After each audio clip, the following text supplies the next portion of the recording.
प्रेम कुमार। आइए डालते हैं आज के देश विदेश की खबरों पर एक नज़र और ताज़ा खबरों के लिए आप जुड़े रहिए।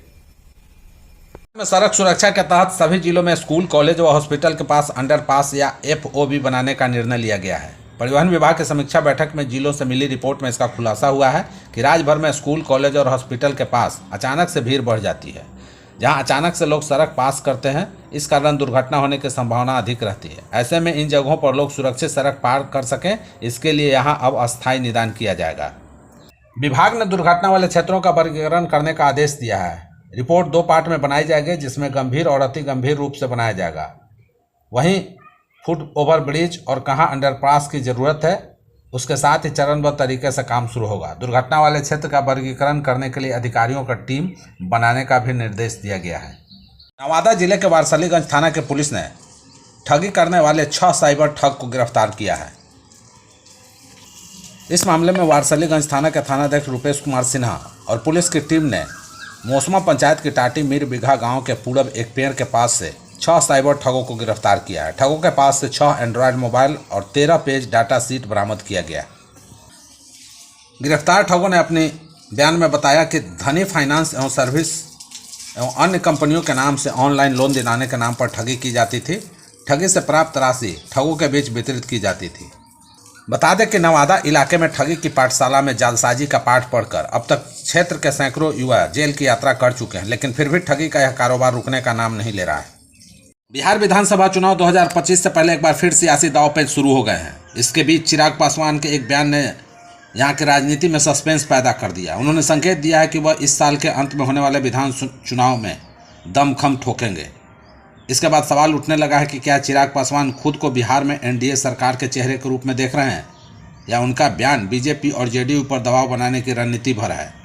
दरअसल 2020 विधानसभा चुनाव में चिराग पासवान की अनदेखी करने का परिणाम JDU बीजेपी देख चुकी है। ऐसे में इस बार उनकी इस बात को नज़रअंदाज करने का जोखिम नहीं ले सकती। उनके ऐलान के बाद JDU और बीजेपी खेमे में हलचल है। एक तरह से सत्ता की भागीदारी को लेकर उनका दावा पेश करना NDA के सारे समीकरण बिगाड़ सकता है। JDU पहले ही चुनाव बाद नीतीश कुमार के मुख्यमंत्री बने रहने का दावा कर चुका है। पार्टी बीजेपी पर दबाव बना रही कि चुनाव के पहले ऐलान करे कि चुनाव के बाद भी नीतीश कुमार ही NDA के नेता बने रहेंगे। अब चिराग का चुनाव को लेकर ऐलान सारी योजनाओं को चक्कर चिन्नी बना सकता है। बिहार सरकार गया जिले के 4 बालू घाट संचालकों से 31 करोड़ के अधिक के जुर्माने की रकम वसूल करेगी। बिना किसी कमेटी या DM की अनुमति के गया के तत्कालीन जिला खनन पदाधिकारी ने अपने स्तर से पूर्व में बालू घाट संचालकों पर लगे जुर्मानों की रकम 31.26 करोड़ रुपए को घटाकर मात्र 32.87 लाख रुपया कर दिया गया। अब विभाग के उक्त अधिकारी के खिलाफ कार्रवाई का फैसला लिया गया है। इस मामले में उप मुख्यमंत्री विजय कुमार सिन्हा ने बताया कि खनन आयुक्त की अदालत द्वारा गठित जांच समिति द्वारा स्वतः संज्ञान लेते हुए मामले की जांच की गई। जांच में पाया गया कि गया जिला के खिज्जर सराय बालू घाट, बैजू धाम बालू घाट, बनाही महुआमा बालू घाट तथा विष्णु बिघा बालू घाट के संचालकों ने मान्य सीमा से अधिक खनन किया है। बताया गया कि इन बालू घाट संचालकों पर 31 करोड़ रुपए से ज़्यादा का दंड लगाने के बाद सभी घाट संचालक पटना हाईकोर्ट गए। हाईकोर्ट ने सभी दायर परिवाद को अमान्य करते हुए नियमानुसार कार्रवाई की आज़ादी पदाधिकारी को दी है। इस मामले में उप मुख्यमंत्री ने बताया कि गया के तत्कालीन खनिज विकास पदाधिकारी ने आश्चर्यजनक रूप से निर्धारित दंड की राशि 31 करोड़ 26,94,045 रुपये को घटाकर 32,87,071 रुपये कर दिया था। अब उनके खिलाफ विभागीय कार्रवाई होगी। मुख्यमंत्री नीतीश कुमार ने एक अन्य मार्ग स्थित संकल्प में नगर विकास एवं आवास विकास विभाग के अंतर्गत आपका शहर आपकी बात बिहार में शहरीकरण के बढ़ते कदम कार्यक्रम की समीक्षा की। समीक्षा के दौरान नगर विकास एवं आवास विभाग के सचिव अभय कुमार सिंह ने बताया कि ईसाई धर्म गुरु पोप फ्रांसिस के निधन के कारण देश में राष्ट्रीय शोक घोषित है। इसके चलते आपका शहर आपकी बात कार्यक्रम अभियान का शुभारंभ 25 अप्रैल को किया जाएगा। उन्होंने बताया कि कार्यक्रम की सबसे महत्वपूर्ण विशेषता यह है कि इसमें नागरिकों की सक्रिय भागीदारी को प्रोत्साहित किया जा रहा है। जिला प्रशासन एवं निकायों के अधिकारी आमजन से संवाद स्थापित कर उनकी प्राथमिकताओं एवं आवश्यकताओं को जानेंगे और विकास योजनाओं को उनके अनुसार प्राथमिकता देंगे। इस पहल से न केवल नगरों की भौतिक स्थिति में सुधार होगा, बल्कि नागरिकों का शासन में विश्वास और सुदृढ़ होगा। मुख्यमंत्री के इस दूरदर्शी विचार के अनुरूप यह अभियान शहरी जीवन को गुणवत्ता को बेहतर बनाने तथा सशक्त और समावेशी शहरी बिहार के निर्माण की दिशा में एक प्रभावी प्रयास है। 22 अप्रैल को रात 8 बजे अपने घर, दफ्तर और सार्वजनिक स्थलों की बिजली 5 मिनट के लिए बंद कर दें। दिल्ली वालों से यह अपील मुख्यमंत्री रेखा गुप्ता ने की है। सीएम ने अर्थ डे पृथ्वी दिवस को लेकर यह अपील करते हुए इसका फायदा भी बताया है। मुख्यमंत्री ने कहा कि इस छोटे कदम से बड़ा बदलाव आ सकता है। मुख्यमंत्री की ओर से जारी संदेश में कहा गया कि सिर्फ 5 मिनट के लिए बिजली बंद कर देने से दिल्ली में 0.727 टन कार्बन डाइऑक्साइड प्रति मेगावाट घंटे का उत्सर्जन घटा सकते हैं। इसमें कहा गया कि 5 मिनट का अंधकार हमारे भविष्य के लिए एक उजाले की राह बन सकता है। दिल्ली वासियों के नाम जारी संदेश में सीएम ने कहा कि इस साल अर्थ डे का थीम है हमारी ऊर्जा हमारा ग्रह, एक ऐसा विचार जो हमें सोचने को प्रेरित करता है। आज जब पूरी दुनिया एक गंभीर पर्यावरण संकट से जूझ रही तो जरूरी है कि हम सिर्फ चिंता नहीं बल्कि चुनाव करें, चुनाव जागरूकता का, बदलाव का और जिम्मेदारी का। भारत एक ऐसा काम लगातार कर रहा है जिससे पृथ्वी की हालत खराब हो रही है। उसके संतुलन पर बुरी तरह असर ही नहीं पड़ा है बल्कि वह अपनी धूड़ी से खिसक रही है। लेकिन भारत इससे बिल्कुल नहीं चेत रहा। अगर यही चलता रहा तो ना केवल रात दिन पर असर पड़ेगा बल्कि पानी से लेकर हमारे खाने पीने पर भी बुरा असर पड़ेगा और इसके लाले पड़ जाएंगे। दरअसल भारत में भूजल का ज़रूरत से ज़्यादा दोहन हो रहा है। दुनिया में ज़मीन से जितना जल निकाला जा रहा है उसका 25% भारत में जल निकाला जा रहा है और इसी वजह से पृथ्वी अपनी धूड़ी से न केवल खिसक रही है बल्कि टेढ़ी भी हो रही है, यानी वह असंतुलित हो रही है।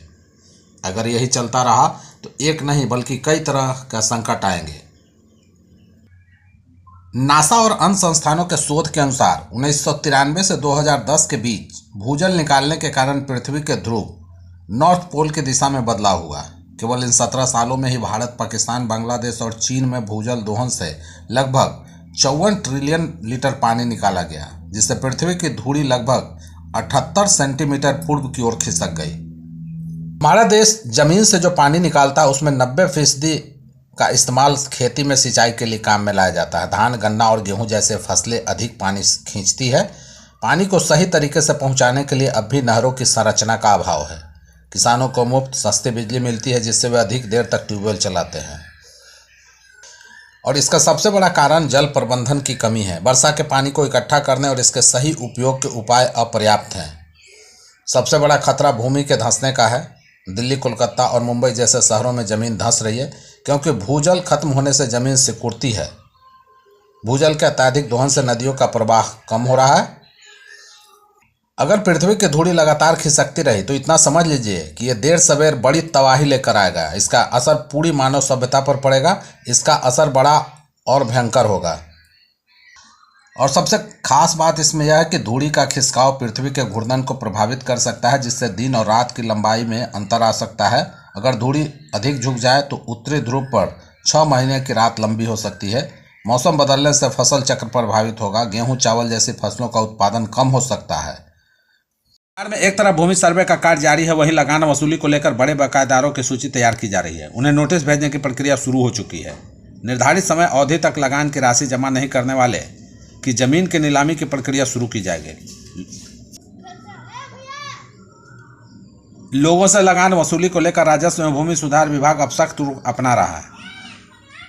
अंचलाधिकारी मणिकांत कुमार ने कहा कि राजस्व एवं भूमि सुधार विभाग के सचिव के द्वारा जिला और अंचल स्तर पर बड़े बकायेदारों से लगान वसूली को लेकर सूची तैयार करने और उनके विरुद्ध कानूनी कार्रवाई शुरू करने संबंधित निर्देश दिए गए हैं।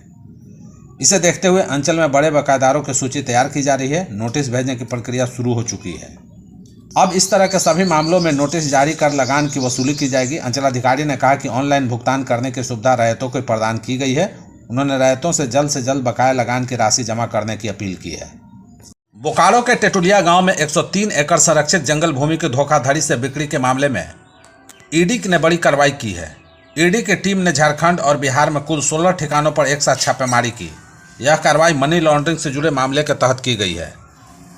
आरोप है कि कुछ जमीन माफियाओं ने अधिकारियों और बोकारो स्टील प्लांट के कुछ कर्मचारियों के मिलीभगत से 103 एकड़ संरक्षित वन भूमि को फर्जी दस्तावेजों के जरिए बेच दिया।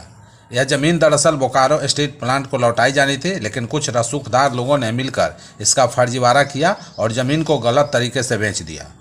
इस पूरे मामले की शुरुआत फॉरेस्ट गार्ड रुद्र प्रताप सिंह की शिकायत से हुई थी। उन्होंने सेक्टर 12 थाने में केस दर्ज कराया था। बाद में ये जांच झारखंड CID को सौंपी गई। अब इस मामले की जांच मनी लॉन्ड्रिंग के तहत ED कर रही है।